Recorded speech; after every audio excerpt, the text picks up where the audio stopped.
What? You realise how unacceptable this is? Fascinating. What? Okay, I'm sure you're just doing your job, but could you not come a wee bit sooner? 6 months I've been here, living off Starpeak protein nibs and the promise of a good meal. And I know exactly what's going on here, okay? Punishment, isn't it? Ongoing. For something that was clearly an accident. You are Montgomery Scott. You know him? Hey, that's me. You're in the right place. Unless there's another hard-working, equally starved Starfleet officer around. Me. Get it! Shut up! You don't eat anything. You can eat like a bean and you're done. I'm talking about food.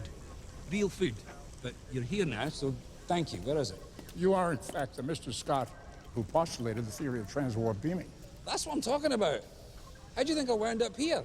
I had a little debate with my instructor on the issue of relativistic physics and how it pertains to subspace travel. He seemed to think that the range of transporting something like a grapefruit was limited to about 100 miles. I told him that I could not only beam a grapefruit from one planet to the adjacent planet in the same system, which is easy, by the way, I could do it with a life form. So, I tested it on Admiral Archer's prize beagle. Well, I know that dog. What happened to it? I'll tell you when it reappears. I don't know. I do feel guilty about that. What if I told you that your transwarp theory was correct?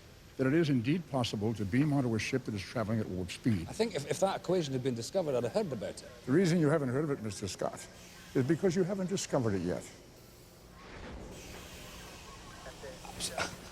What? Are you from the future? Yeah, he is. I'm not. Well, that's brilliant. Do they still have sandwiches there? Well, she's a wee bit dodgy. Shield emitters are totally banjaxed, as well as a few other things. On yous go. So, the Enterprise has had its maiden voyage, has it? She is one well-endowed lady. I'd like to get my hands on her ample nacelles, if you'll pardon the engineering parlance. Except, the thing is, even if I believed you, right, where you're from, what I've done, which I don't, by the way, you're still talking about beaming aboard the Enterprise while she's traveling faster than light without a proper receiving pad. Get off there! It's not a climbing frame. The notion of transwarp beaming is like trying to hit a bullet with a smaller bullet whilst wearing a blindfold, riding a horse. What's that? Your equation for achieving transwarp beaming. Get out of it. Imagine that. It never occurred to me to think of space as the thing that was moving. You're coming with us, right? No, Jim, that is not my destiny. Your The other Spock is not going to believe me. Only you can explain what the hell's Under no happening. circumstances can he be made aware of my existence. You must promise me this. You're telling me I can't tell you that I'm following your own orders? Why not? What happens? Jim, this is one rule you cannot break. To stop Nero, you alone must take command of your ship. How? Over your dead body? Preferably not. However, there is Starfleet Regulation 619. 619 states that any command officer who is emotionally compromised by the mission at hand must resign said command. So you're saying that I have to emotionally compromise you guys? Jim, I just lost my planet. I can tell you, I am emotionally compromised. What you must do is get me to show it. Aye then, laddie. Live or die. Let's get this over with.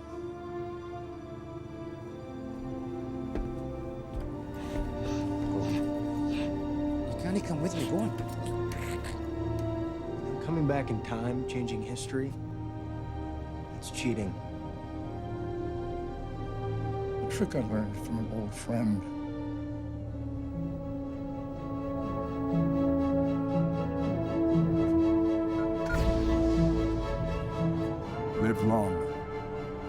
prosper.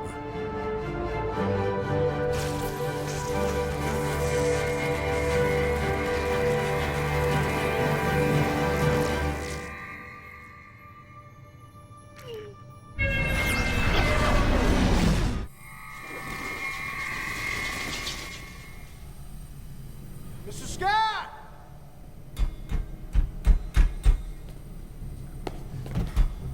Mr. Scott, can you hear me?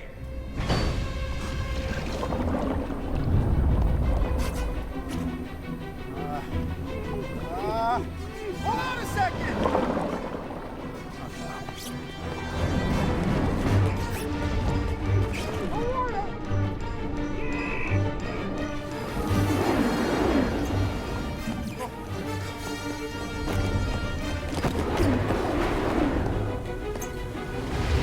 No, no!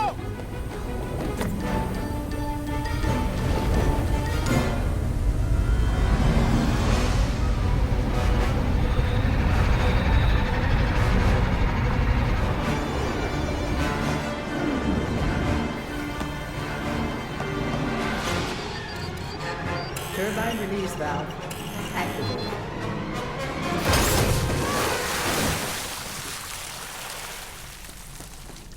You alright? You alright?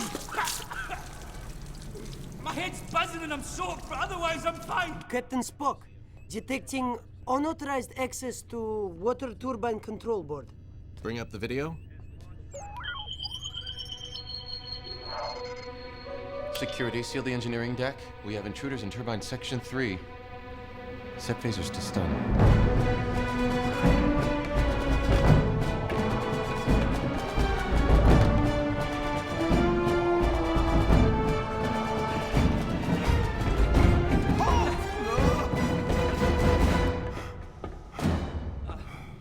Come with me, Cupcake.